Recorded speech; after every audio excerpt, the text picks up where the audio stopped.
Welcome to the Rest Factor podcast. I'm Ana Marie Schick, certified health coach and sleep expert here at Sleep Me. Today's podcast with Dr. Chris Winter promises to be fascinating. Dr. Chris Winter. Chris Winter. My name's Chris Winter. I'm a sleep specialist. I was with a sports team talking to a player. You may wear his jersey for all you know. And he said, look, I'm really having a lot of trouble sleeping. I can't sleep. He said to me, I know zombies aren't real, but as a doctor, when you start off talking about zombification, that's a bad sign. This guy actually thought, you know what? I think something's going on in my brain at night that's making my living brain sort of undead, if you know what I mean. I had no idea what he meant. The importance of sleep, the importance of scheduling, the importance of circadian advantage that baseball players have and athletes in general, discussing recovery, performance overall. And lastly, we got to hear about what the Hurkle-durkle is, the Rest Factor podcast. Thanks for joining. Welcome, everyone. My name is Ana Marie Schick. Welcome to the Rest Factor podcast. I am a certified health coach and resident sleep expert for Sleep Me. On today's podcast, we have Dr. Chris Winter. So Dr. Winter, welcome. Welcome to the podcast. Thank you so much for having me. It's an honor. So Dr. Winter, we go way back. You're an early Chilipad user. One of my favorite stories of you with the Chilipad is when you had your teenage son sleeping on a Chilipad and you would manipulate his sleeping temperature. I don't know if you remember telling us that. No, absolutely. It's worse. I would just unplug it because I was curious, both of my sons used them because they were just these big 6'4", 6'5", lanky, and they just tore their beds up every morning. It was fine. It wasn't make the bed. You had to find the components of the bed, assemble them, and then make the bed because the place was just torn up. And you all kindly sent some over because maybe I'd mentioned it to you guys. And so we put them on the bed and you walk in and like they hadn't moved all night and I just couldn't believe it. So I would just sometimes when I would go to bed, I would pop my head in there and just unplug it just to see what would happen. And then the next morning they're irritable and their beds are a mess. And it's interesting because my older son eventually got one of your heated weighted blankets because he loves that feeling, which I think it's such an elegant solution to make a cooling heated blanket because that's the biggest response to most people who don't want to use a weighted blanket is, well, I don't want to be hot. And so when he would be warm, he would sleep on top of the blanket like a cooling pad. And then when he wanted to be under it, he would just get under. So I always thought that was pretty smart too. So yeah, our sons are like beta testing all kinds of, chilly products. But yes, it's a no-brainer. I've been an early adopter of that. And I think you all do it so well. Thank you. Thank you. So to hone in a little bit, how was it that from your specialty in neurology, you kind of zoomed in on sleep specifically? So it was actually the opposite. I started doing sleep research, accidentally looking for college credit and beer money as an undergrad student. So in 1992, 93, See again, the journey. That's the journey. No, it's all about the journey. No, in 92, 93, Chris Winter, who had been telling his family since he was in third grade, he was going to be a doctor, knew nothing about being a doctor. So I went to Rolf Benzinger, my biology advisor at the University of Virginia, and said, I don't know anything about what I'm telling people I want to do for the rest of my life. I think it involves operating and washing my hands and walking around with my hands in the air. I don't know what being a doctor. Both my parents are school teachers. We had no medical situation in my family whatsoever. And so he set me up to work with a guy named Paul Surratt, who ran the sleep center at the University of Virginia. I had no idea sleep was a thing in medicine. It was all totally new. And that combined with a unbelievable mentor and friend and kind of father figure and all this stuff just led me to work for him. I never thought it'd be a career, but I was like, this is so much fun and interesting. And I'm meeting all these cool people. And he was like sending me to conferences. So it was, like And back in the day, like in 92, sleep conferences were like 12 old men sitting around a room in white coats, and like Chris Winter sitting there like presenting on like Yucatan micro pigs and how they snore and sleep. So it was just really cool. And so from there I went to medical school at Emory, and he got me set up to work with the sleep doctors down there, Don Blywise and Dave Rye. And so I was working in their lab at night, going to medical school during the day. Again, no thought that this would be a career. I was like, okay, well, I'm still earning money, so this is great. And then when I did my psychiatry rotation in my third year of college, the guy said, "You'd probably like neurology too." So I started doing neurology and then realized, well, neurology and sleep kind of pair nicely. So it was just like these two parallel paths that I assumed at some point, well, I'll stop being a sleep person and start doing the real doctoring. And it just never really happened. So I did my neurology residency and was still involved in sleep. And at some point you're like, damn, I've been doing this for so long. I'm just going to stop being, so this all started in 93. My fellowship, my residency ended in 2003. So like, I've been doing sleep stuff for a decade at this point. I haven't even finished my training program, which I remember when I graduated from my neurology residency program, one of the professors at UVA said, and now we have Chris Winter and we're sad to lose him. He's going off to do a sleep fellowship in Chapel Hill. And it's equally disappointing because this guy has more research in sleep than a lot of you do in your own fields. Like he was talking to the faculty, It was just all accident. So it's always fun to kind of run up to somebody as, a 50-year-old and say, I've been doing sleep for 30 years. Like before I could legally buy beer, I've been in this field. And so it's kind of fun to have accidentally fallen into your field so early. So, so it was really the sleep came first, then the neurology, not the other way around. And then how did it bridge into working with athletes for you and peak performers? Yes. So when I was very young in undergrad, I remember talking to Paul Surratt, my doctor, and saying, it'd be really cool to look at sleep and how it affects, travel and how it affects athlete performance. And I remember him looking at me and said, Chris, that is a fantastic idea. And then he paused for a minute and I thought the next thing out of his mouth would be, let's do that. That's a great idea. And he looked at me and then he just walked away. Like, oh no, you can do that, but I don't have time for that. It's on you. But it was very encouraging. He was just like, not like, well, let's do it. He's like, I've got my own things to do. So it was always something I thought about. And then at some point after I graduated from my fellowship, I was done with my training. The Montreal Expos, who would soon become the Washington Nationals, decided to play half their games in San Juan, Puerto Rico. And I remember reading an article about that and then realizing, wait a minute, San Juan is in Atlantic time. So it's an hour earlier than Eastern Standard Time. And I thought, oh, wow, that's cool. Major League Baseball, that one season will be played across 5 time zones instead of 4. Wow. And I thought, this is a sign from a higher power that I need to look at this. And so we did a 1-year pilot study looking at how changing time zones and the magnitude of that change affected baseball performance. I didn't need anybody's permission. All I needed to do, look at statistics and wins, losses, and where teams were traveling to.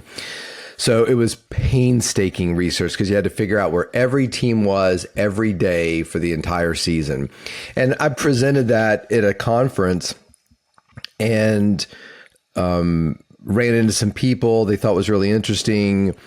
One person suggested that I contact Major League Baseball, and he had a contact there. I did. And then they said, this is awesome. We'll fund it for 10 years. So Major League Baseball paid for a 10-year study. And at that point I got a little bit of money and I could hire a research assistant. And so it was all very accidental. So I thought that would be the end of it. And then one day I was sitting in clinic and my office manager came in and said, the San Francisco Giants are on the line and would like to talk to you, which I thought was a joke. And it ended up, they had seen that research because some local news station had covered it. So like I presented it in Colorado. They were sitting around in a hotel room in Colorado, and some, Skip Hudgens, Action News Colorado, like went out and just covered this one story. They didn't even mention my name. Like some researcher in Virginia has figured out that travel affects Major League Baseball team. And so the Giants happened to see this and thought, we travel more than any team in Major League Baseball. We need to get in touch with that guy. But they never mentioned my name. So I just imagine some San Francisco Giants intern. Hey, intern, find out who this guy is and get his phone number. And so they were able to track me down and called and started working for them, even though I had no idea what I was doing. I was like, look, I even told him, I was like, look, I did this one study. It does not qualify me to manage the travel of a Major League Baseball team. Like, they're like, well, you're better than nothing, or something equally as supportive, and started working for them. And they started winning World Series. Like, we were playing all these cool travel tricks and stuff, and they won 3 World Series in 5 years. And then the phone never stopped ringing. And was the travel tricks that you were saying, so the research that you were doing, how did sleep play into that? And what were you in turn being able to prove to them that they needed to do with their players? How, I remember reading something, or actually I think you and I had a conversation about it when we were working with the Cincinnati Reds, I believe. Fascinating data on plate discipline, the effects of sleep deprivation, and what I don't know if it's a phrase that you coined, or if it was what plate discipline is. If you can describe that, and if you can talk more about that. That was just fascinating to me, to be able to prove the difference, the correlation between quality sleep, and baseball players' plate discipline. Yeah, plate discipline was actually coined by, I believe, Scott Kutcher, who is a researcher out at Stanford. I think he was at Vanderbilt at the time when he did that study, where, again, I love research that doesn't involve anything besides looking at numbers that are already available. You don't have to do anything. And so basically, again, it's that painstaking, let's look at every at bat of a player and figure out, when he swung, was it a good time to swing? Or if he took a pitch, he didn't swing, was it a ball or a strike? So he looked at all this and tried to make a determination of, not are you succeeding, but are you making good decisions about whether or not you swing at a ball or not? And he was able to prove that as time passed and the season wore on, that was getting worse, which is just so elegant. I mean, I just love that. Scott's a great guy. And so he coined that phrase. I believe he did. I mean, that's the first time I'd ever seen it in research.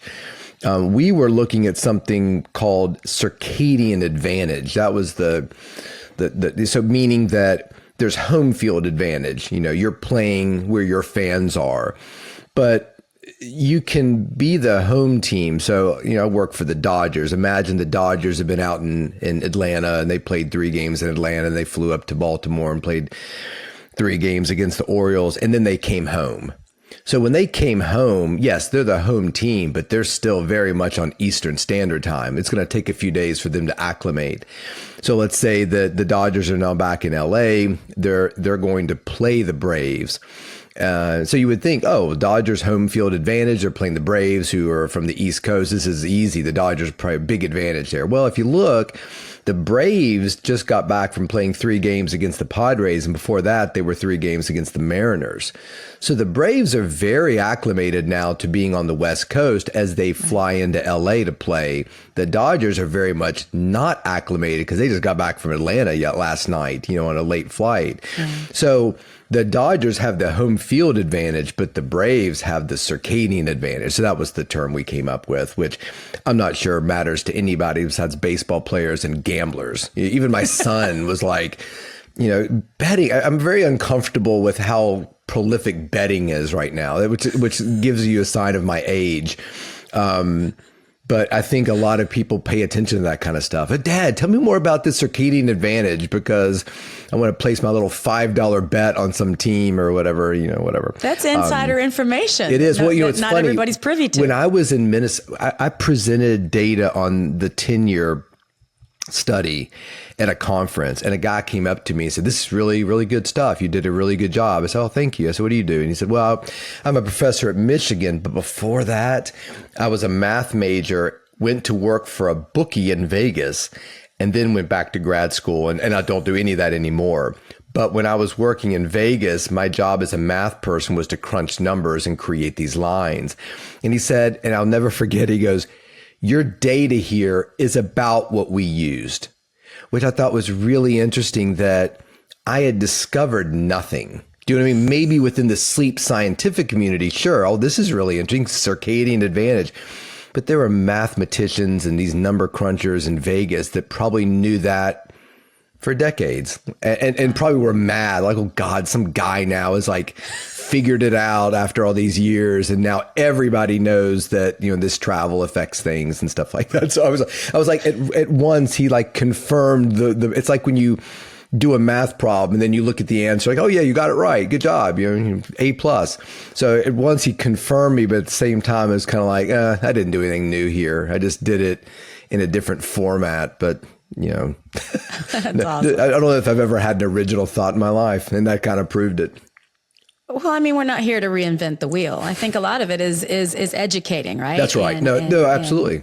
You know, I've always felt like that's what I'm good at. I'm not working in a lab with some rat trying to figure out how the brain works. It's more about translating and sending it out to the masses. Right. And leveraging what we're learning and how we can help with what we're learning. Absolutely. And, well, what habits or training seem to be the ones that you feel like resonate most when you're educating about the importance of sleep hygiene, both general population and athletes? Yeah, I think schedule to me is something that is really important, tough with athletes. Just by nature of their job, they're never going to be in a position where they fully control their schedule. So then it becomes, the older I get, the more it becomes, you walk out of some training situation or you read some book or whatever, and you know, you're very idealistic. And I would love to like have a beer with the 30-year-old Chris. I think that'd be a lot of fun. We'd probably get along really well. You know, so, but I think, you know, after I told 30-year-old Chris, "God damn, you look great. You look so good." You know, although I don't think I look back at that time. Even my kids are like, "You didn't look great at that time of your life, Dad." So I don't know. I would say that or not. You know, your skin looks good maybe, but outside of that, you kind of look rough. But what I think the things that would be really interesting to talk to the 30-year-old Chris about, and number one, like things like mindfulness, meditation, breathing, yoga. But I think 30-year-old Chris is like, yeah, but that's not science. That's not sleep. That's like frou-frou stuff. And the older I get, the more I feel like, God, that's really important. Yeah. Mindsets and things of that nature. How do you approach sleep? How do you think about sleep? You've gotten in bed, it's been 30 minutes, you haven't fallen asleep. What's going through your mind at that point? It's everything. It's everything. Yeah. However you want to approach it. And that's not something that Western medicine really, you want to talk about all my mindfulness classes and lectures and training and my fellowship? Zero. It's none. There's none of it. It's, pharmacology and all that stuff. So that's one thing. But the other thing that's really changed over the years is the importance of schedule in just about anything. Eat a candy bar, but try to eat it at the same time every day. And so I think 30-year-old Chris would have talked about sleep quality and sleep quantity. That's it. Are you getting enough? And is what you're getting good? I think the older Chris that's really looked at the way research has moved is, sleep quality is important. You got to sleep well, and the quantity gets important, but the consistency, God, it's amazing how things break down when you've got 2 out of the 3, and the consistency is the thing you don't have. Well, I sleep 7A to 7P for 2 weeks, then our shift changes and we go to 7P, 7A. I think if people understood how utterly dangerous that is. I almost feel like if you're an employer, you work at the power plant, you got your shift that works 7A, 7P for 2 weeks, and they shift over and they do 7P, 7A. They should get like hazard pay. or something. Like it's so bad for your health over a period of time that sure, you want to be a medical resident and a fellow or whatever, and you do all your calls and all that terrible stuff for a little few years, and then you get out and get a real job. That's okay. We know that younger people can absorb that punishment a little bit better than older people can. But I got a call one time from a colleague of mine. She and I went to medical school together, and she's like, I'm a trauma surgeon.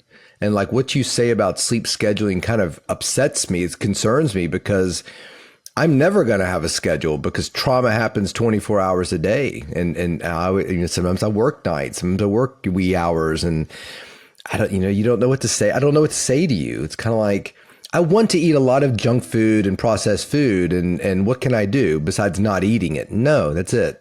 Like you can eat it or don't eat it, but I can't make it such that if you continue to eat it, I can help your health a whole lot. I mean, we can, okay, well, listen, let's make sure your quality is as good as it can be in the quantity. Are you exercising? Are you eating well? But if your sleep is all over the place like this, it's so disruptive to the rhythms of our body. Our body's like a schedule. Yeah. Our bodies literally want to be in the Navy. That's what they want. Yeah. Up at the same time every day, exercise, same day, same time, meal time, 1200 hours, back to bed, up at the same time, never changes. Well, and that's what, when we bring children and when we bring people into this world, that's how it starts, right? Yes. That's what we find is the successful equation is stick to a schedule. That's what works. There's a reason for that. That's right. That's why I'm back to having Goodnight Moon read to me every night. Like I just feel like it's not enough to go, a schedule. I need to go back to like the earliest years. I have bath time now. It's so fun. I've got toys. I've got it all. And it's at the same time every night, right after a little Dora the Explorer, 30 minutes. We read 3 books. The last one's always Goodnight Moon. And then it's I love you to the moon, and I love you to Jupiter, and I love you to outer space. And then that's it, and we do it every night. That's signals right. that we came out of the womb looking for. And I'm loving it. I'm loving it.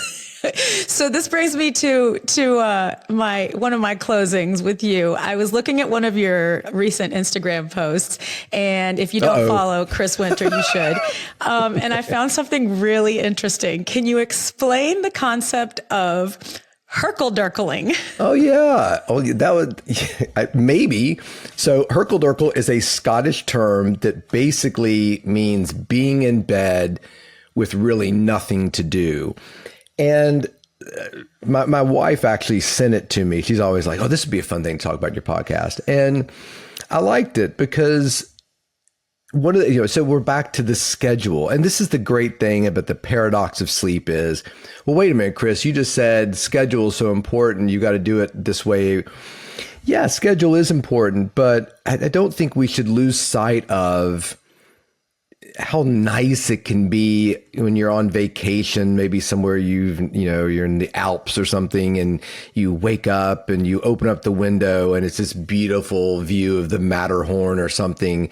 I don't think you need to get up right away, and you can sit there for a little bit, have a cup of tea with the person that you care about, and look at this majestic natural landscape for a little bit. I think that it's sort of like it's like a cupcake. When I lecture about sleep, I'm always like, if your coworker's having a birthday and they've got cupcakes, have a cupcake if you want to have a cupcake.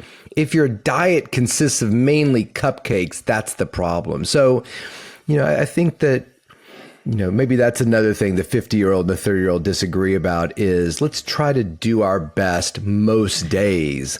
Yeah. But that doesn't mean you can't take a nap sometimes or sleep in a little bit, particularly if you've had a difficult week, or enjoy a little time in bed in the morning. And, so that's what Hurkle-durkle is. And it just so happened that right after the holidays, my wife and I were both feeling pretty burned out. She's got a new big job, and I relentlessly punished myself. And so we went to Mexico, and we kind of were policing each other like, oh, wait a minute. No, we're here to do nothing.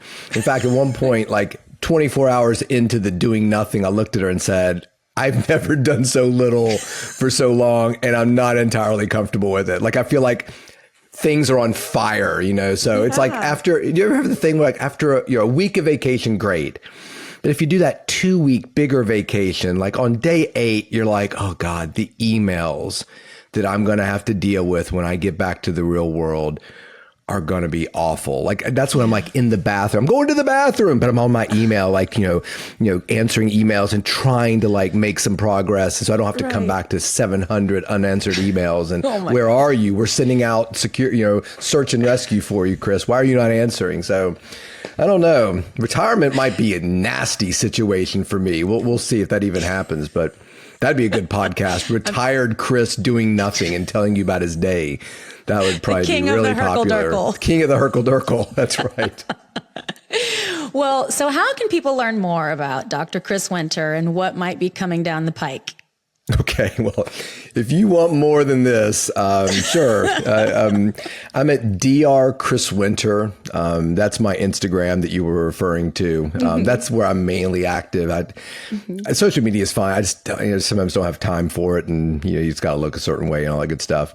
My podcast is called Sleep Unplugged. I do that once a week. 30 minutes unedited, you record it and you post it. So, 2 weeks ago, I was like, what's wrong with my audio quality? And I'm like, well, that's it. Sorry. It's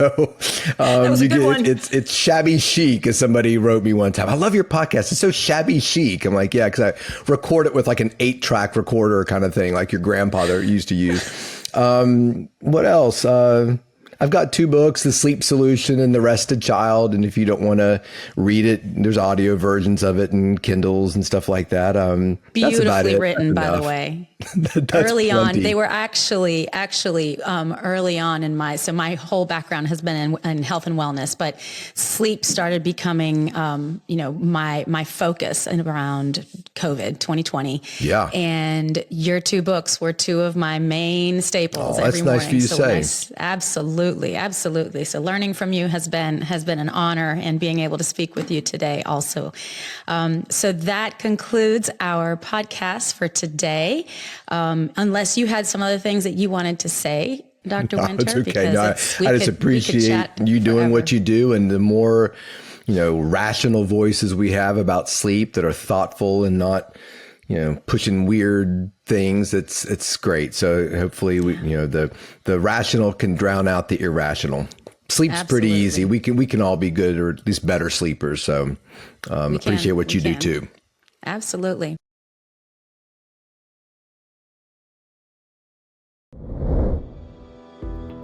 Information, inspiration, and opinions are my own and are not intended to be medical advice. Always consult a qualified healthcare provider before making any changes to your diet, exercise routine, medical treatment, or if you think you may have a sleep disorder. Conversations I have with subject matter experts are intended to continue our efforts to optimize your sleep for better health, more energy, and improved physical and cognitive performance.